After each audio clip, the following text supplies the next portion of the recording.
Hello, Pittsburgh. I'm Zac Gibson, and this is Trib Lives from the Newsroom podcast, bringing you top stories from TribLive.com. Since the smokestacks fell in summer of 2023, the Springdale boiler structure has been staring down its final days. Over more than a year and a half, obstacles have prevented the final deconstruction efforts of the former plants. Kellen Stepler is here today to give us the story from beginning to end of the Springdale plant structures. Hi, Kellen. Thanks for coming on.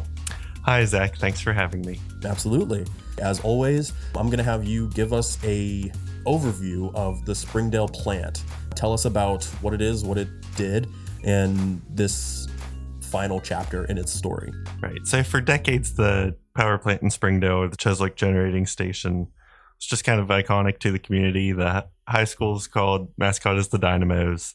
The big orange and white stack, it was just kind of like the gateway into the lower valley or Springdale. So a lot of people in the community there worked there, had family that worked there. It was really just kind of a big thing. So it eventually closed in April 2022, and Chara, an environmental remediation firm out of Kentucky, acquired the site, and they specialize in remediating coal-fired power stations. And their intention at the time was to dismantle the plant for a productive industrial use. And to jump ahead to now the property is under contract with the buyer for that light industrial and commercial use. So Springdale's just curious to see what's next with it and eager to see what the future may hold there. All right. So there's been some twists and turns, and I know you've covered this Springdale story for quite a while. There's been a few different things that kept this demolition delayed.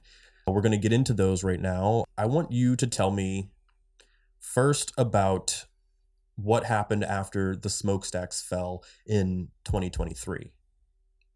Yes, sir, it was. So plans were for June 2nd, 2023. The two smokestacks, I want to say one was about 700 feet and the other was 500, give or take, were planned to be imploded via explosives and felled.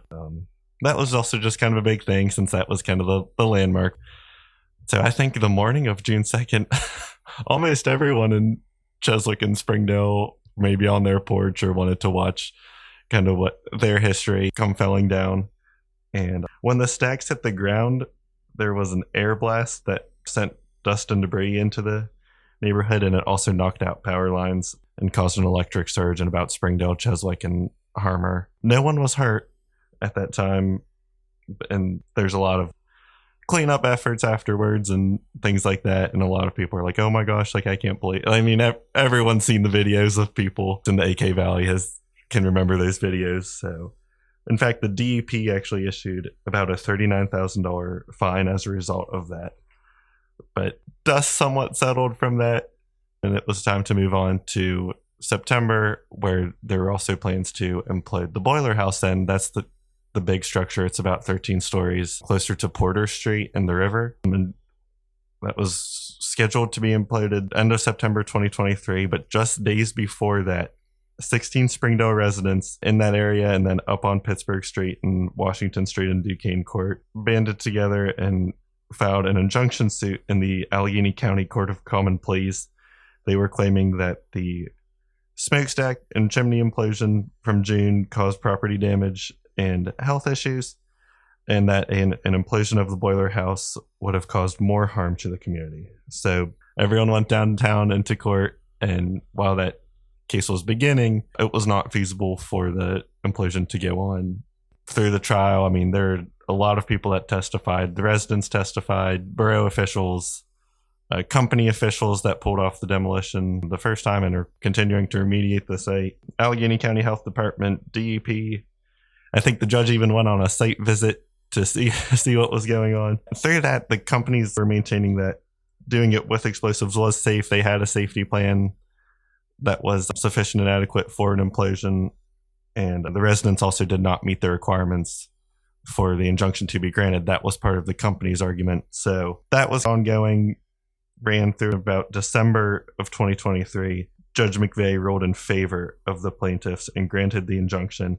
And he also kind of set rules for the future. He wanted the residents and the companies to come up with a safety plan and hold a public meeting before an implosion could even occur. And then the companies appealed that decision. It then advanced to the state superior court, which is the appellate court, and they overturned the injunction. They found that the residents could have gone through more appropriate channels like the Department of Environmental Protection and Allegheny County Health Department to challenge the blasting permit and safety plans. Although that was overturned, in January decided to move forward with demolishing the boiler house conventionally, and they hired B&B Wrecking and Excavating out of Ohio to pull down the boiler house. Okay. So all of that took from September 2023, when the lawsuit really started, down to the end of 2024, correct? Yes. Obviously, that is a very big delay in a demolition process. I'm sure most of the companies involved weren't too happy. And given the results of the appeal, I'm sure the residents weren't too thrilled about that either. But in the end, it did seem to be some type of mutual compromise that ended with a demolition that didn't involve explosives, but the method of using cables to try and fall this building. I did want to circle back just real quick. I think everyone, the residents and the companies and just people in Springdale generally, everyone knew it needed to come down so that everyone could move forward with what the future might hold. And everyone just wanted it done safely, but everyone just had different ideas of what that looks like, right? So it needs to come down and everyone wants it safe to all parties involved, but how exactly that looks, everyone just had different ideas, right? So let's talk about the actual demolition. Like I said, you've been covering this story for quite some time. What were your feelings when you were going to go cover the demolition on March 2nd? So there was a public meeting with the companies and B&B and Chara and Springdale officials maybe a few weeks out of the planned date of March 1st. Okay. And they kind of went over the game plan of what they were planning. They did mention that a few other buildings at the site were torn down also by conventional means. So they presented that they were kind of familiar with doing so. And there were certain weather conditions that were also planned as well. I think it had to be under the wind speeds and direction had to be a certain way. They were also sending out updates throughout. And then a few days before March 1st, the weather conditions were not right, so they pushed it back to Sunday, March 2nd. I was like, oh, wow, it's finally happening. So we get there at Sunday, March 2nd. We're in kind of the laundromat and Dollar General parking lot near Glenn's Ice Cream, which everyone knows where that is. Describe for me what it looked like from where you were watching the demolition. What was going on? Were you there by yourself or was there a crowd? What was the scene on that day? There were other members of the press in that kind of hub. And then there were also a few residents that wanted to check it out and knew that the kind of press hub was in that parking lot. So they figured that was a safe place to be as well. I can say that a few days before and just kind of driving around Lower Springdale, like Standard Avenue and Porter Street, it was kind of cool. It was like this big towering building over Springdale. And I think someone even remarked once it was completely down, like, we can see the sunset now living here. So, I mean, you could have seen it when it was still standing from like the Turnpike in Harmer when you're getting off there. So definitely a known figure in the Lower Valley. Absolutely. So the cable pull happens on March 2nd, even after that delay on March 1st, and it is a 70% success.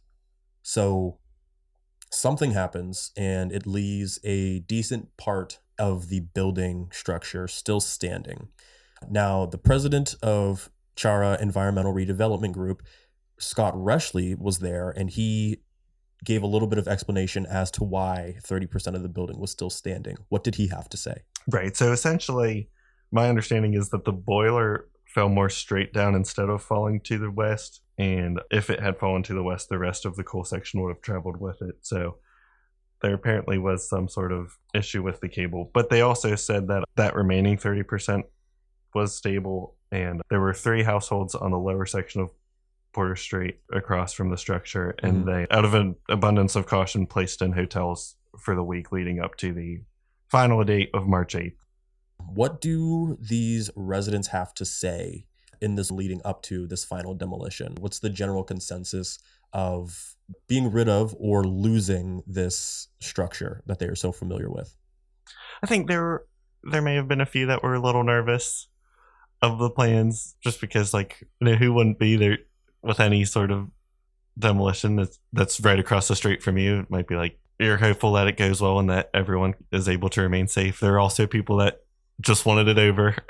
Yeah. Because the main thoroughfare through Springdale and Cheswick was blocked off during the time of the demo and before and after. So you kind of had to go the whole way around to get in and out of town. People were just sick and tired of hearing about it, looking at it, so they just wanted it down. And so I think after the partly successful attempt, everyone was just like, oh, come on, like just get it down. It was kind of interesting too when the 70% was down. People from the Cheswick side were like, looks like 70% from us, but if you're on the lower Springdale side, it almost looked like nothing was done at all. Yeah, I just think people were looking forward to getting it over with and looking forward to what the future holds. Mm-hmm. Now, you also got to speak to Bonnie Spencer, a Springdale resident. Can you tell me a little bit about what she had to say? Yes, I can. So she was looking forward to it being completely demolished.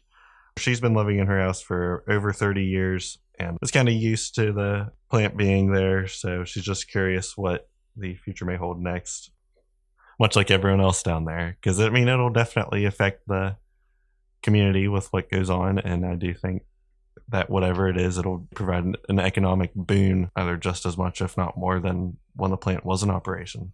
Before we get into what happens next, let's finish knocking this building down. So March 8th is the day that the final remnants of the structure come down. You mentioned B&B Demolition. Their project manager, Phil Kennedy, was there, and he explains what happens on the day of. There is one more final delay, and it seems like it wouldn't be a Springdale plant demolition if there wasn't some form of delay.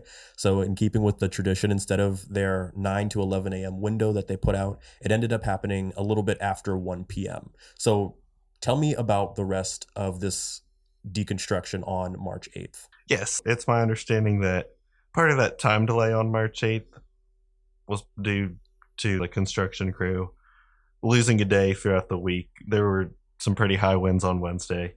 So they were trying to make up for that lost time Friday night and into early Saturday morning.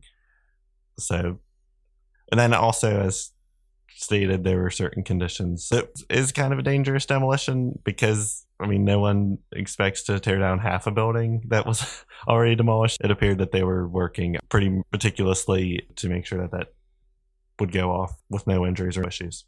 Okay. And when the building finally did fall, there weren't any injuries or damages reported, yes?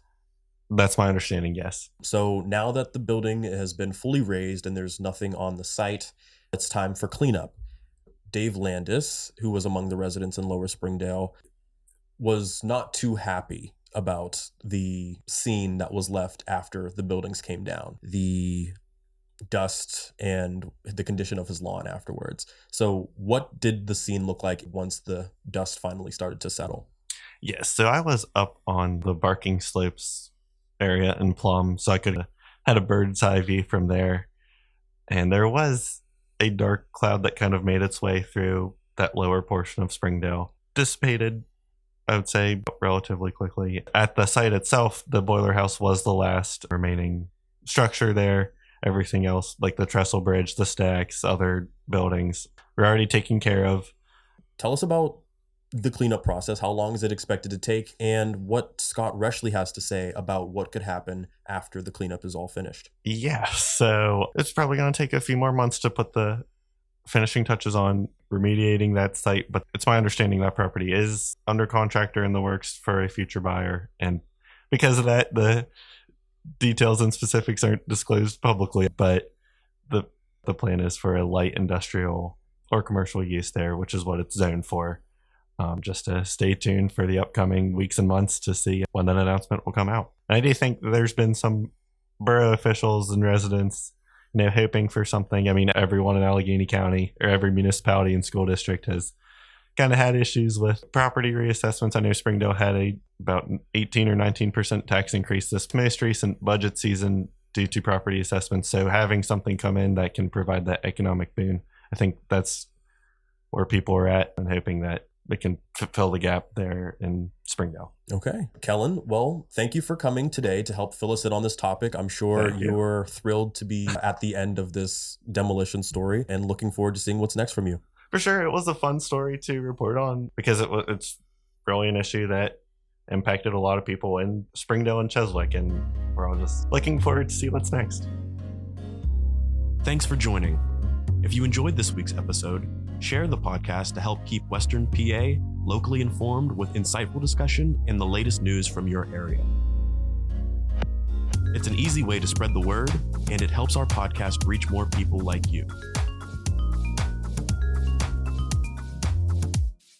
Don't forget to follow us on Spotify and turn on episode notifications so you never miss new content. Once again, I'm Zac Gibson, and this is From the Newsroom.